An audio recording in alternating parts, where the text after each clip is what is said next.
तो आगे हम देखेंगे टाइप्स ऑफ वेक्टर। ठीक है, इसमें सबसे पहला आता है पैरेलल।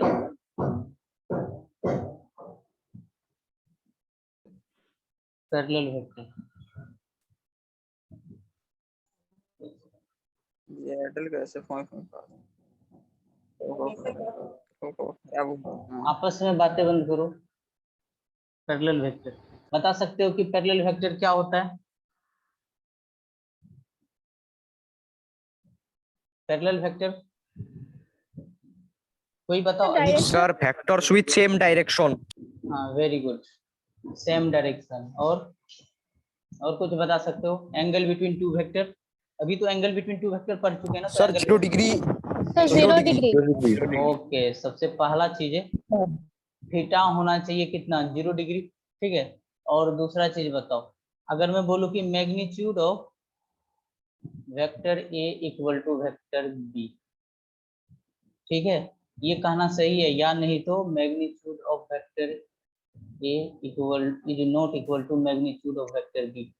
बताओ, दोनों सही है, दोनों गलत है, या कोई? सर दोनों सही है। दोनों सही है। ठीक है, अब देखो पैरेलल वेक्टर के लिए क्या होता है, जैसे मान लो ये वेक्टर ए है हमारा, एक दूसरा वेक्टर बी है ये, तो जरूरी नहीं है वेक्टर मैग्नीट्यूड समझते हो ना? मैग्नीट्यूड कहने का मतलब ये जो वेक्टर का मैंने लेंथ बनाया ना, मान लो कि ये 1 सेंटीमीटर है, तो इस वेक्टर का लेंथ जो है ना, मान लो ये इससे डबल है, 2 सेंटीमीटर है, तो ये वाला चीज जो वेक्टर का जो लेंथ है वो क्या होता है? मैग्नीट्यूड को रिप्रेजेंट करता है।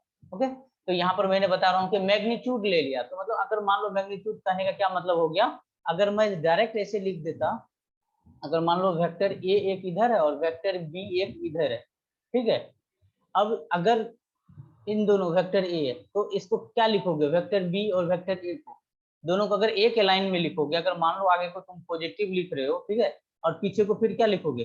नेगेटिव लिखोगे। ऐसा नहीं हो सकता, आगे को भी हम पॉजिटिव और पीछे वाले को भी हम पॉजिटिव। ठीक है, तो यहाँ पर ना, तो हमें अगर इसको हम पॉजिटिव ए वेक्टर लिख रहे हैं तो यहाँ पे एक नेगेटिव लगाना पड़ेगा। ओके, अगर इसका हम मैग्नीट्यूड लिख दे तो इसका मतलब क्या हो गया? ये प्लस 20, तो इसका मतलब ये वेक्टर अब ये नहीं रहा, ठीक है, ये वेक्टर अब ये आ गया। ठीक है, इसीलिए यहाँ पर मैं दोनों तरफ मैग्नीट्यूड ले रहा हूँ कि मतलब नेगेटिव नहीं है वेक्टर हमारा, दोनों पॉजिटिव वेक्टर है। आ गया ना बात कहने का, समझ गए मीनिंग?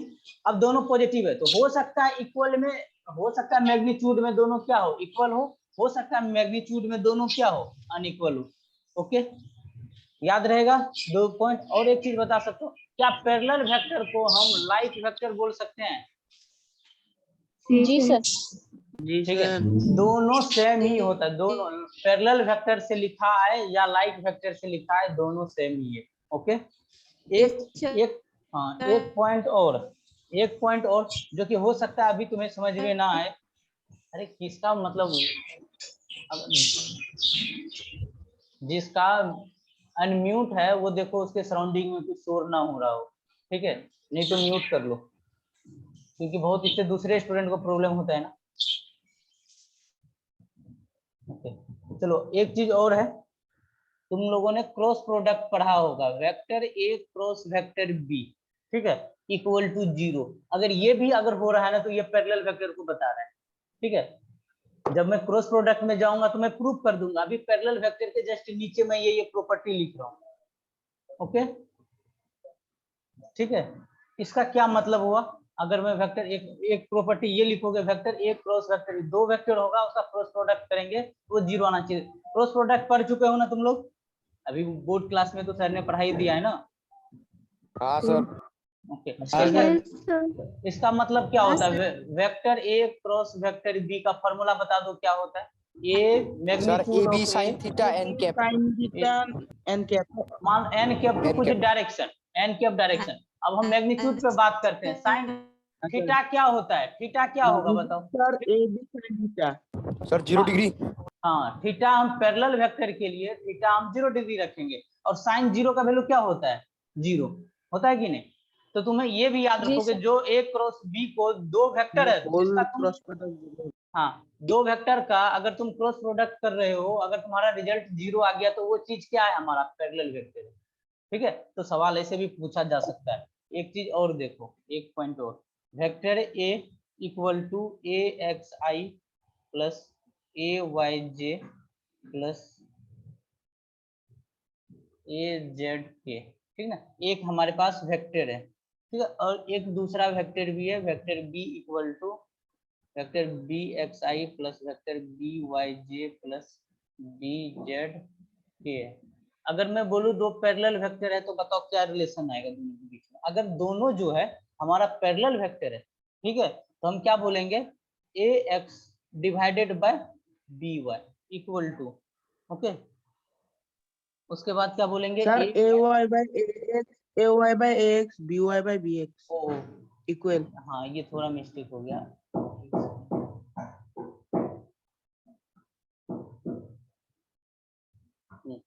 ए एक्स डिवाइडेड बाय हम क्या लिखेंगे नीचे में, B X, A Y divided by क्या लिखेंगे, B Y equal to A Z equal to क्या लिखेंगे, बी जेड, ठीक है।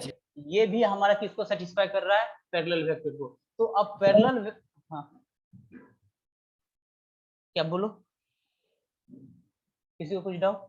हाँ, पैरेलल वेक्टर के लिए क्या क्या चीजें याद रहना चाहिए, ये बस याद मत रख लेना कि उसके बीच में मैग्नीट्यूड दोनों का क्या हो, एंगल बिटवीन दो वेक्टर जीरो हो तो उसे हम पैरेलल वेक्टर करते हैं। इतना याद रखने से हमारा काम नहीं होगा, ठीक है। हमें याद रखना थीटा जीरो भी हो सकता है, मैग्नीट्यूड दोनों का इक्वल भी हो सकता है और इक्वल नहीं भी हो सकता है। ए क्रॉस बी क्या होना चाहिए, जीरो होना चाहिए। अगर दो वेक्टर दे दिया गया है, ठीक है, ये वाला फॉर्मेट, ये दो वेक्टर दे रखा है तो इसका हम क्या लिखेंगे, A X divided by B Y equal to A Y divided by B Y equal to A Z divided by B Z, ठीक है।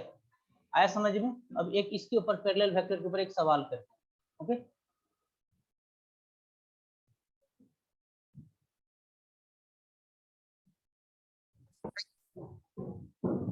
एग्जांपल, एक वेक्टर है 3i plus 3j plus 3k, okay, और बोला गया कि parallel which vector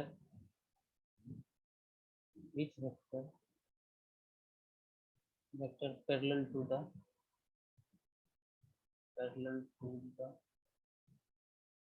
the vector a, ठीक है, कौन सा वेक्टर इसमें से पैरेलल है, और इसके चार ऑप्शन गिवन है। पहला ऑप्शन, ठीक है, वेक्टर b बराबर दे रखा है 3i minus 3j plus 3k plus 3k। दूसरा वेक्टर दे रखा है b, वो दे रखा है vector c equal to 9i plus 3j plus 3k। C option दे रखा है vector d equal to 9i plus 9j plus 9k।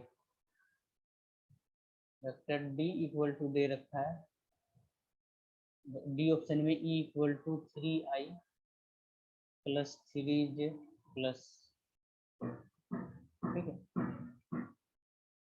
सी सारे लोग C sir D vector, D option C. Very good, option C sir. हाँ, इसका answer जो right answer है option सी है। जैसे अब देखो यहाँ पर कौन सा प्रॉपर्टी लगाकर तुम इसको सेटिस्फाई करोगे।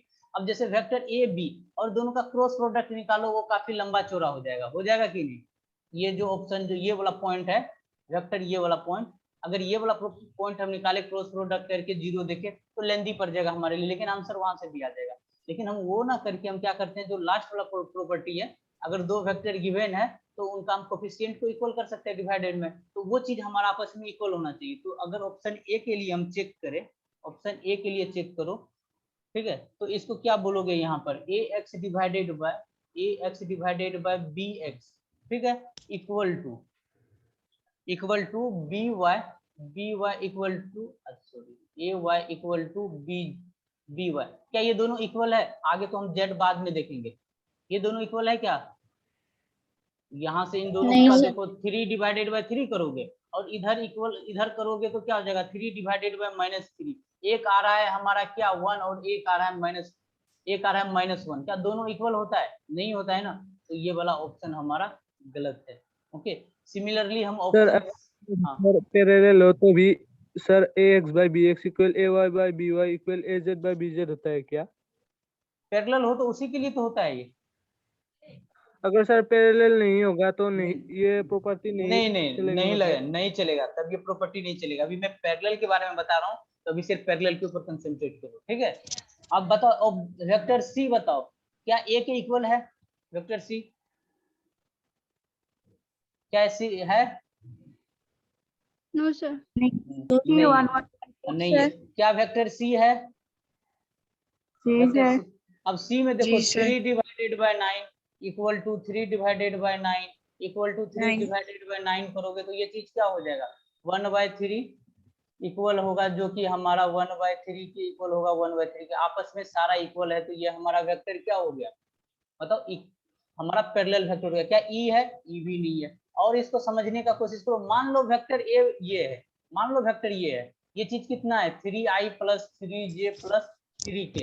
अब इसी तरीके से वेक्टर डी को देखो, अगर वेक्टर डी में तुम 3 का कॉमन ले लो तो क्या आ जाएगा, 3i plus 3j plus 3k, यही होगा। मतलब वेक्टर डी जो है वेक्टर ए के क्या है, 3 टाइम्स है। वेक्टर डी जो है वेक्टर ए के 3 टाइम्स ऑफ वेक्टर ए है ये, ठीक है। लेकिन दोनों क्या है, आपस में पैरेलल ही है ना। पैरेलल का तो यही प्रॉपर्टी होता है, जरूरी नहीं है कि दोनों हमारा क्या होना चाहिए, मैग्नीट्यूड में इक्वल होना चाहिए, बड़ा भी हो सकता है, लेकिन पैरेलल है। ओके, दोनों के बीच में एंगल कितना है, थीटा, 0 डिग्री। सर एक बार फिर से समझाइए डी वाला। हाँ, डी वाला मैंने बताया कि सबसे पहला तरीका कोफिशिएंट ऑफ, ये फार्मूला लगाओगे, ठीक है। कोफिशिएंट ऑफ जो वेक्टर है आई का, जे का और के का, 3 है ना, यहाँ पे आई है, जे है, के है, तो हम सबसे पहला ये रूल लगा लेते हैं, ax divided by by equal to ay divided by by equal to az divided by bz।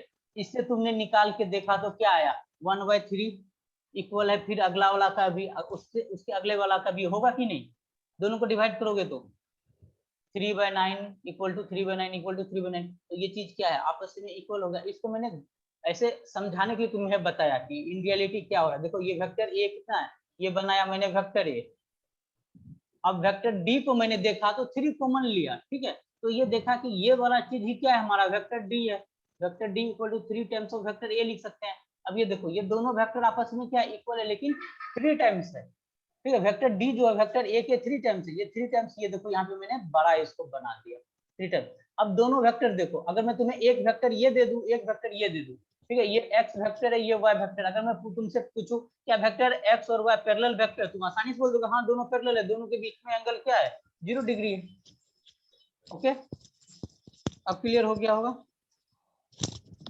अब आते हैं हम, हाँ सर। दूसरा डेफिनेशन आते हैं हम इक्वल वेक्टर पे। इक्वल वेक्टर पे बता सकते हो इक्वल वेक्टर क्या होता है, बताओ, कोई एक बताओ equal Sir, which vector is equal with magnitude in the direction? Very good. इसके लिए पहला बोलोगे कि डायरेक्शन सेम, डायरेक्शन क्या बोलोगे, सेम बोलोगे, डायरेक्शन सेम मतलब थीटा इक्वल टू 0 डिग्री। दूसरा पॉइंट क्या बोलोगे इसमें, मैग्नीट्यूड सेम बोलोगे, मैग्नीट्यूड सेम बोलोगे, कहने का मतलब vector A, magnitude of vector A equal to magnitude of vector B होना चाहिए, ठीक है। तो अगर दो वेक्टर है हमारा, ये वेक्टर ए है और ये हमारा वेक्टर बी है, तो हम यहाँ से बोल सकते हैं कि वेक्टर ए जो है हमारा इक्वल है वेक्टर बी के, ठीक है। तो ये हमारा क्या होता है, इक्वल वेक्टर। क्या इसका इस टाइप से भी डिफिनेशन लिखवाऊं कि vector having the same magnitude and same direction is known as equal vector, ऐसे लिखाने का तो जरूरत नहीं है ना, ये तो तुम बोर्ड के टीचर्स ने तुम्हें करवा ही दिया होगा, मेन पॉइंट है कॉन्सेप्ट समझना। ओके, हाँ सर। हाँ, इसीलिए मैं वो पार्ट, ये सब चीज थोड़ा डिफिनेशन पार्ट छोड़ेंगे तो हम सवाल पे ज्यादा जा सकते हैं, ठीक है। वो बोर्ड के टीचर्स का काम है, वो कर ही देता है, और यहाँ पे मैं कॉन्सेप्ट सिखाऊंगा आपको, और वहां से ज्यादा डिटेल में सीखेंगे। अब अगर यहाँ पे नोट आईआईटी या नीट में देखोगे ना, तो एक नोट पॉइंट टाइप से पूछा जाएगा, एक सवाल पूछा जाता है, अगर तुमसे मैं पूछूं कि क्या ऑल जितने भी इक्वल वेक्टर होते हैं क्या वो पैरेलल वेक्टर होते हैं? हाँ सर, होते हैं। जी सर। इक्वल वेक्टर सर हो गए। Sir, all equal vectors sir, is हाँ all parallel vectors are not equal. All equals are parallel. हाँ ऐसे सवाल पूछे जाते हैं। और all क्या all parallel vector equal vector हो सकता है, लेकिन इक्वल वेक्टर पैरेलल होगा वेरी क्या good sir? Very good all equal vectors is a parallel vector but all the parallel vector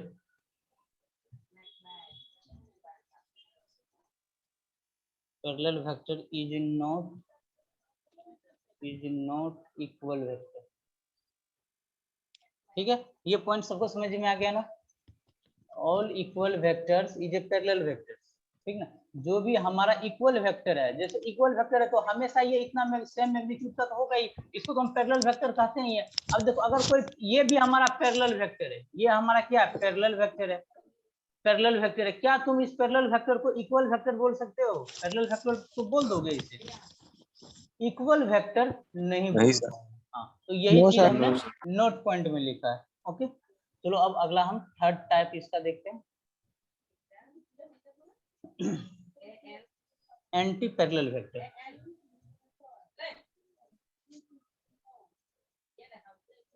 anti parallel vector और सर अनलाइक वेक्टर, या नहीं तो इसी को तुम लोग अनलाइक वेक्टर भी बोलते हैं। Okay? ये सब जस्ट नोमेनक्लेचर है। ठीक, तो बताओ इसके बारे में कुछ पॉइंट बताओ, क्या होता है?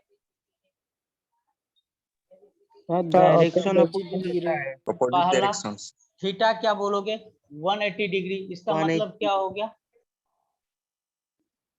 Opposite vector. opposite direction. Very good, opposite vector ले, opposite direction. Sir, it may be equal.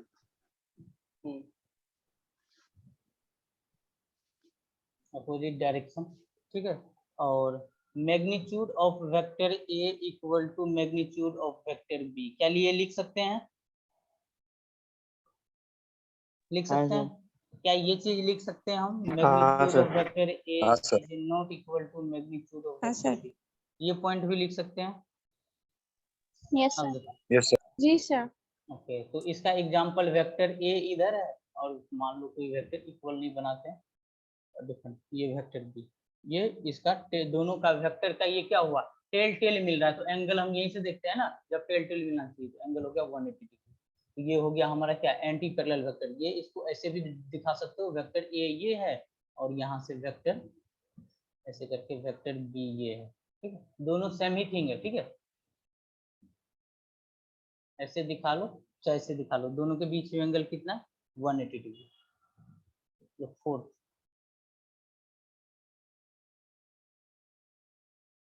Opposite vector, opposite vector के लिए क्या बोलोगे? थीटा इक्वल टू 180 डिग्री, ठीक है, और डायरेक्शन क्या होना चाहिए, इसका अपोजिट होना चाहिए।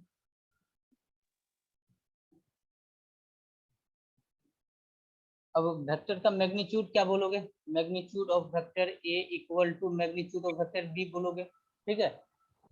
अगर इसको मैग्नीट्यूड के टर्म में ना लिखो, वेक्टर के टर्म में लिखो, तो क्या बोलोगे? वेक्टर ए इक्वल टू, कहीं ना कहीं एक मैग्नीट्यूड आएगा, ये चीज यहाँ पर भी लिख सकते। क्या ये वाला टर्म हम यहाँ पर लिख सकते हैं क्या? Vector A equal to magnitude, इस टाइप से।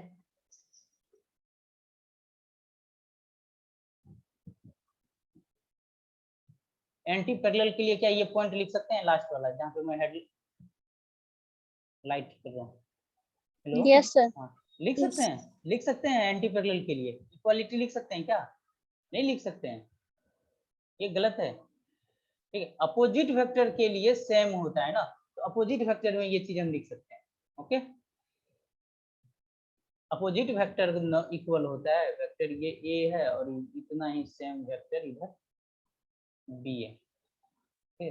तब हम दोनों में और बोल सकते हैं एक माइनस आ जाएगा और तभी इक्वालिटी लगेंगे। मैग्नीट्यूड में भी तो दोनों इक्वल होना चाहिए ना, आया बात समझ में? जी सर। हाँ, चलो एक इस पे भी नोट पॉइंट पूछा जाता है इन दोनों के ऊपर। तो बताओ क्या ऑल अपोजिट वेक्टर हमारा एंटी पैरेलल वेक्टर होगा? हाँ सर। हाँ सर होगा। All होगा सर। opposite होगा हाँ sir vectors is anti-parallel vector, but all the anti-parallel vector is not opposite vector। ठीक है, ऑल अपोजिट वेक्टर तो हमेशा इक्वल इन मैग्नीट्यूड होगा, तो क्या हम उसे थोड़ी ना हम बोल पाएंगे एंटी पैरेलल में तो मैग्नीट्यूड में डिफरेंट हो सकता है। ठीक है, ये नोट पॉइंट समझ में आ गया।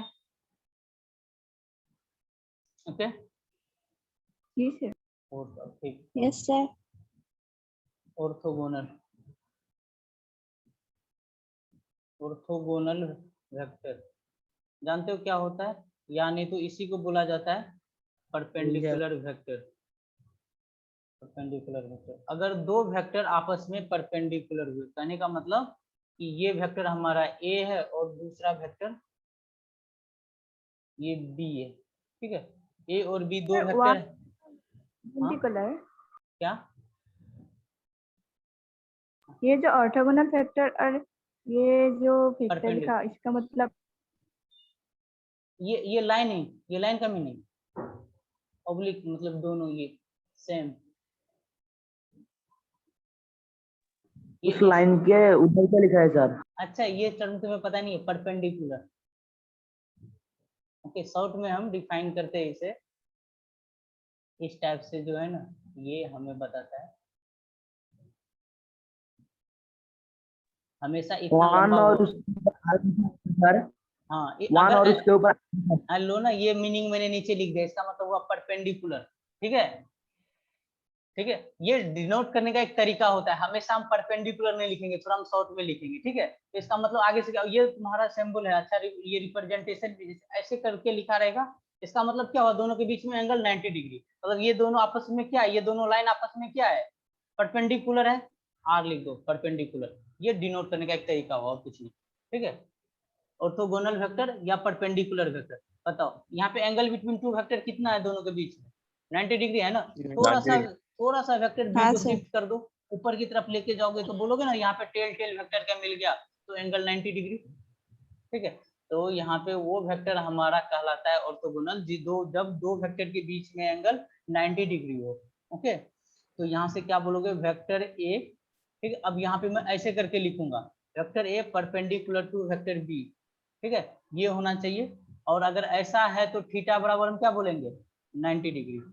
और बताओ इसका अगर हम ए डॉट बी कर ले, दो वेक्टर का डॉट प्रोडक्ट निकाले, तो बताओ क्या मिलेगा हमें रिजल्ट, सर 0। 0। क्यों 0? क्योंकि इसका एक्सप्लेनेशन इधर कर देता हूँ। Vector A dot vector B का अगर फॉर्मूला याद हो तो ए बी क्या होता है, cos थीटा। अब परपेंडिकुलर के लिए थीटा क्या रखना होगा, 90 डिग्री। तो यहाँ से ये क्या हो जाएगा, A B cos 90 degree. cos 90 का वैल्यू 0 होता है, मतलब ये 0। ओके, तो ये चीज याद रखना होगा कि अगर दो वेक्टर हमारा आपस में परपेंडिकुलर है तो दोनों के बीच में एंगल 90 डिग्री और उनका डॉट प्रोडक्ट क्या आता है हमारा, 0 आता है। ठीक है, अगला वेक्टर के टाइप के चलते हैं। अब एकदम बेसिक चल रहा है, हम टाइप ही पढ़ रहे हैं। 6 का आते हैं को इनिशियल वेक्टर। को इनिशियल वेक्टर, बताओ को इनिशियल वेक्टर क्या होता है। सर अगर एक ही पॉइंट से स्टार्ट हो दो वेक्टर, उसे कहते हैं। Very good.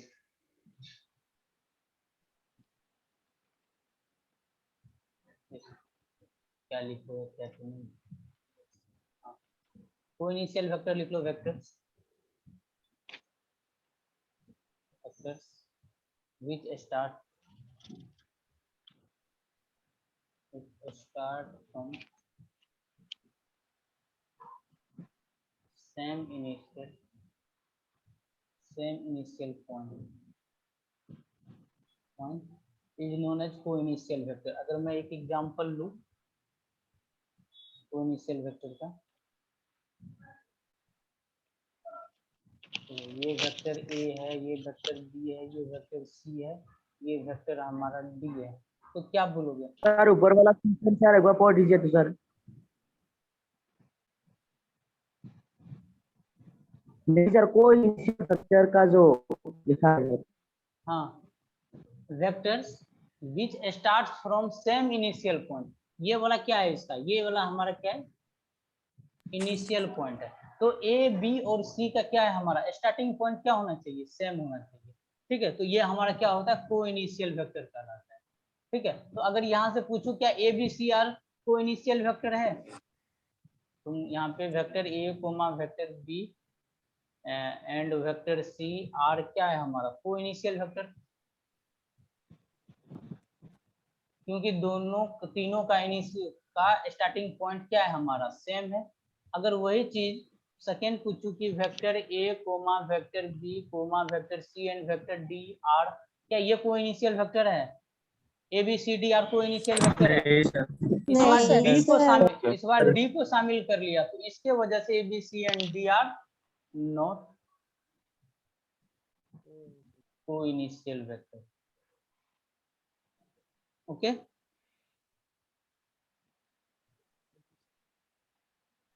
ठीक है। अच्छा, एक पॉइंट और इसमें लिख लेना कि प्लेन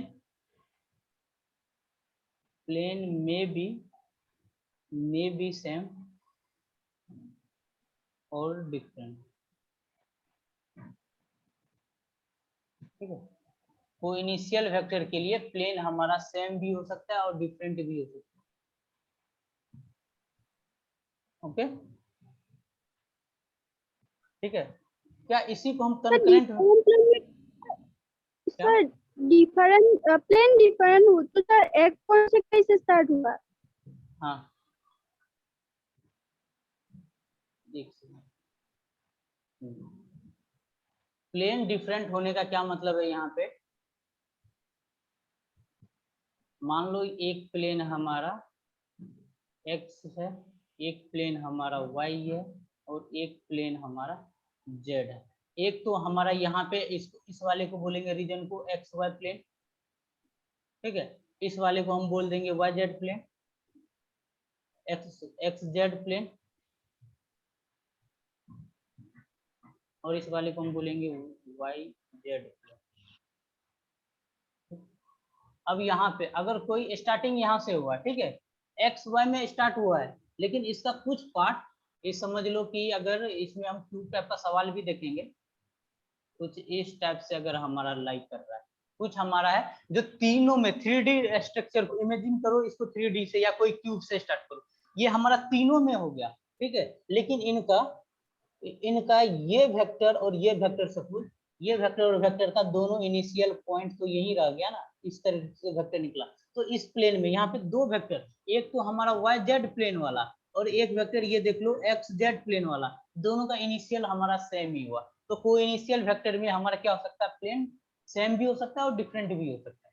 ओके, ये जो मैथमेटिक्स वाले ये बहुत डिटेल में पढ़ोगे, नीट वाले के लिए बस इतना रख लो कि को इनिशियल वेक्टर क्या हो सकता है, सेम प्लेन भी हो सकता है और डिफरेंट प्लेन भी हो सकता है। ओके, चलो अगला टाइप जो है, ओके सर। हाँ, हम सेवेंथ पे आते हैं। सेवेंथ में हम बोलते हैं polar vector. Polar vector, okay, बताओ पोलर वेक्टर क्या होता है।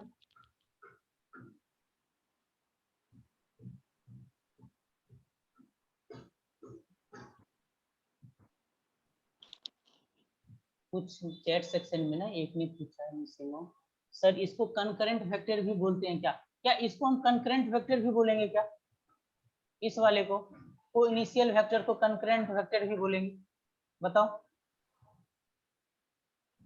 कंकरेंट वेक्टर क्या होता है, किसी को पता है, नहीं बोलेंगे। ठीक है, इसको मैं एक्सप्लेन पोलर वेक्टर में, पहले पोलर वेक्टर जान लो। पोलर वेक्टर हमारा बहुत ही काम का है, हम बार बार इसको यूज भी करेंगे। वेक्टर विच है, वेक्टर विच है सेम इनिशियल पॉइंट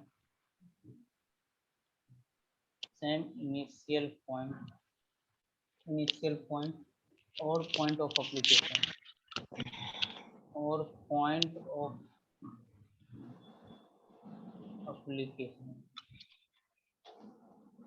ठीक है, और point of application.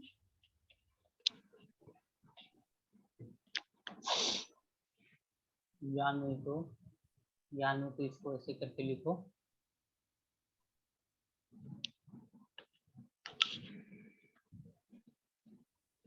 if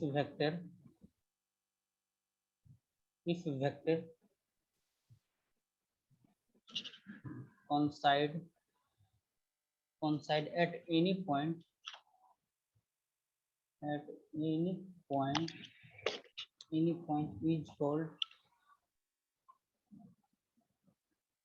is called concurrent vector.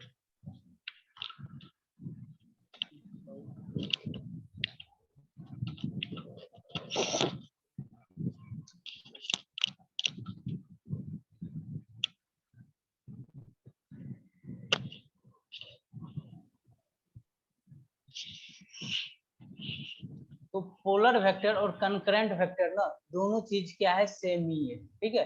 तो देखो क्या होता है, पहले हम कंकरेंट वेक्टर को समझ लेते हैं कि कंकरेंट वेक्टर क्या होता है। जैसे वेक्टर मान लो ये वेक्टर ए है और ये वेक्टर हमारा बी है, क्या आप मुझे बताओ इन दोनों का इनिशियल पॉइंट क्या सेम है? नहीं सर, दोनों का No, sir. इनिशियल नहीं है। पॉइंट सेम नहीं No, है। sir. हम यहाँ पर है। कर क्या रहे हैं, हम इनको क्या कर रहे हैं, कहीं पे मिला रहे हैं, पीछे पीछे पीछे पीछे लेके चलो इनको। वेक्टर को हम क्या कर सकते हैं, शिफ्ट कर सकते हैं, लेकिन उसका ओरिएंटेशन चेंज नहीं करते हैं। तो हम वेक्टर को पीछे लेकर गए, देखो ऐसे करके हम वेक्टर को पीछे लेकर गए। सिमिलरली इस वेक्टर को भी पीछे लेकर गए, तो तुमने देखा इस पॉइंट पे कट गया, ठीक ना। यहाँ पे हमें वेक्टर का क्या हो गया, यहाँ पे मिल गया, दोनों वेक्टर का ये सेक्शन पॉइंट हो गया, इंटरसेक्शन पॉइंट हो गया। तो यहाँ पे जो इस टाइप से वेक्टर मिलता है ना, उसे हम कंकरेंट वेक्टर बोलते हैं। तो यहाँ पे दोनों चीज मिल गया, तो इसे कभी कभी इसी को क्या बोल देते हैं, लास्ट स्टेप हम क्या बोल देते हैं इसका। अगर अगला स्टेप बोले तो ऐसे करके वेक्टर बी बोल देते हैं, ऐसे करके हम वेक्टर ए बोल देते हैं। तो इसको हम बोल देते हैं कि दोनों का क्या है, सेम ही इनिशियल पॉइंट है। क्या इन रियलिटी हमें सेम इनिशियल पॉइंट मिला था? नहीं मिला था, हमने इनको शिफ्ट करवा के यहाँ पे रखा है, ठीक ना। इनको हमने कंकरेंट वेक्टर को हमने क्या बना दिया, बताओ, को इनिशियल वेक्टर बनाया है। आया बात समझ में? ठीक है। अब देखो कंकरेंट समझ में आ गया। कंकरेंट टर्म एक बार फिर से समझा दीजिए। देखो कंकरेंट शब्द के कंकरेंट वेक्टर के लिए इतना समझो कि ये वेक्टर ए है, ठीक है, ये वेक्टर ए है, एक वेक्टर तुम्हारा वेक्टर बी इधर है, ठीक है, और वेक्टर सी, मान लो वेक्टर सी नीचे की तरफ है, वेक्टर सी नीचे की तरफ, एक वेक्टर ये है तुम्हारा, थोड़ा इसको इंक्लाइन बनाना पड़ेगा, ये वेक्टर हमारा डी है, एक वेक्टर हमारा क्या है, ई है। मुझे बताओ क्या ये कोई इनिशियल वेक्टर है? बताओ क्या No, हम sir. कोई इनिशियल नहीं, वेक्टर है? sir. नहीं है ना। No, sir. नहीं सर। अब मैं पूछ रहा हूँ क्या ये कंकरेंट वेक्टर है? कंकरेंट वेक्टर है क्या ये? बना सकते हैं। कंकरेंट, हाँ, कंकरेंट वेक्टर जी बनाने सर। का क्या तरीका है कि आप क्या कर दो ना, इसको हम मतलब इसका ओरिएंटेशन चेंज मत करो, बस इसको शिफ्ट कर सकते हो। तो जैसे इस वेक्टर का, और शिफ्ट करने के बाद अगर इनिशियल पोजीशन सबका एक जगह आ जाए, तो देखो अगर इसको मैं शिफ्ट करूं, ठीक है, ये वेक्टर ई को एक इससे मिला दिया, वेक्टर बी को सी को थोड़ा ऊपर कर दिया, वेक्टर बी को भी इधर लेके आ गया, वेक्टर डी को भी ऐसे करके लेके दिया। अब क्या हो गया ये, अब आगे अगला अगर इसका डायग्राम बनाओ, तुमने क्या कर दिया, इनको शिफ्ट कर दिया, वेक्टर बी इधर, वेक्टर ए इधर, वेक्टर डी इधर। कल ही तो हम शिफ्ट कर रहे थे ना, कि हम बोल रहे थे ना एंगल बिटवीन जो वेक्टर निकाले थे, वेक्टर को कहीं पर भी हम शिफ्ट करके इनिशियल जगह पर हम लेके आ सकते हैं। बताओ ये किसका एग्जांपल हो गया? अब ये किसका एग्जांपल है? कोइनिशियल का। तो ये बताओ, इनिशियल वेक्टर। हाँ, तो ये बताओ अगर तुमसे उल्टा भी पूछा जाए, क्या all concurrent vector are coinitial vector? All concurrent vector are coinitial vector नहीं बोल सकते। कंकरेंट वेक्टर इनिशियल वेक्टर है ही नहीं। हाँ, लेकिन इनिशियल वेक्टर को हम क्या बोल सकते हैं, कंकरेंट वेक्टर, क्योंकि वो चीज एक ही जगह पे मिल रहा है। अब बात समझ में आ गया होगा, दोनों में डिफरेंस भी समझ में आ गया होगा। जिसको डाउट लग रहा है, सबको यही लगता है कि ना ये भी तो एक ही जगह पे मिल गया, सब तो दोनों सेम हो गया। नहीं, अब हम सेम एक चीज आता है पोलर वेक्टर। अब मैथ वाले ना तुम्हें हो सकता है कि सेम वेक्टर बोल दे, लेकिन फिजिक्स में नहीं बोला जाएगा, क्योंकि यहाँ पे एक टर्म आता है पॉइंट ऑफ एप्लीकेशन। ये चीज मैंने लिखा है, ठीक है, ठीक है, point of application. Point of application कहने का मतलब, जैसे हम वर्क डन निकालते हैं, ठीक है, वर्क डन, वर्क डन का फॉर्मूला जानते हो, फोर्स डॉट डिस्प्लेसमेंट होता है ना, दोनों का हम डॉट प्रोडक्ट करते हैं, ठीक है। अब यहाँ पे फोर्स क्या होता है, मान लो कोई ऑब्जेक्ट है, कोई बॉडी है, ठीक है, ये सब चीज हम पढ़ेंगे डिटेल में, अभी बस ऐसे के लिए समझो। यहाँ पे मैंने फोर्स लगाया, ठीक है, अब यहाँ पे वर्क डन का मीनिंग क्या होता है? जो तुम काम करते हो, ठीक ना। अब जैसे इस ऑब्जेक्ट को उठा के तुम मूव करवा के यहाँ पे लेके आ जाते हो, तो ये तुम्हारा क्या हो गया, वर्क डन हो गया, ठीक है। ठीक है, अब मैं तुमसे पूछ दूं कि यहाँ से यहाँ ले जाने में कितना मतलब work done per unit time कितना लगा, तो वो चीज तुम्हारा एनर्जी बन जाता है, ठीक है। अति पर यूनिट टाइम वर्क और एनर्जी जो होता है ना, वर्क डन और एनर्जी दोनों आपस में सेम ही चीज होता है, इंटर कन्वर्ट कर सकते हो दोनों को, ठीक है। और अगर यही इसी का हम पर यूनिट टाइम का एनालिसिस करते हैं तो वो हमारा पावर बन जाता है। तो ये सब चीज तो हम वर्क पावर एनर्जी में देखेंगे। अभी इतना समझो कि तुमने फोर्स लगाया, फोर्स लगा के तुमने इसको यहाँ पे लेके चला गया, तो यहाँ पे ना फोर्स लगाने का जो पॉइंट ऑफ एप्लीकेशन है यहाँ पे, ठीक है, इस जगह का जो फोर्स लगा पॉइंट ऑफ, किसी ने फोर्स इस ऑब्जेक्ट पे यहाँ पे भी लगा दिया, तो बताओ क्या यहीं पे आएगा ये ऑब्जेक्ट? मुझे बताओ कि हर एक जगह फोर्स लगाएंगे, एक ऑब्जेक्ट तुम्हारे ऊपर, चलो ठीक है, तुम्हारे ऊपर ही फोर्स लगाया जा रहा है, ठीक है। क्या तुम्हें कोई समझ लो कान पकड़ के इधर खींचा जा रहा है, कभी तुम्हारा हाथ पकड़ के खींचा जा रहा है, कभी पैर पकड़ के खींचा रहा है, क्या तुम सेम ही तरीके से स्लाइड करोगे? क्या नहीं करोगे ना, डिफरेंट तरीके से तुम्हारा मूवमेंट होगा, डिफरेंट तरीके से तुम्हारा मूवमेंट होगा, वही होता है पॉइंट ऑफ एप्लीकेशन। अगर हम ऑब्जेक्ट पे सीधा लेकर चले तो यहाँ होगा, कोई चाहेगा कि नहीं, तुम बोल रहे हो सर फोर्स 10 न्यूटन इधर लगा दीजिए, 10 न्यूटन लगाऊंगा तो ये हो सकता है, तुम डायरेक्ट इसका लगा रहे हो मिड में तो आगे की तरफ जाए, कोई यही फोर्स कुछ इंक्लाइंड होकर थीटा लगा के ऊपर से फोर्स लगा दे 10 न्यूटन, तो हो सकता है ये ऊपर ही चला जाए, ठीक है, ये ऊपर ही चला जाए, तो यहाँ पे उस चीज को हम पॉइंट ऑफ एप्लीकेशन बोलते हैं। तो यहाँ पे पोलर वेक्टर के लिए वही सेम चीज है, ठीक है। तो पोलर वेक्टर के लिए भी हम जो एंगल होता है, जैसे यहाँ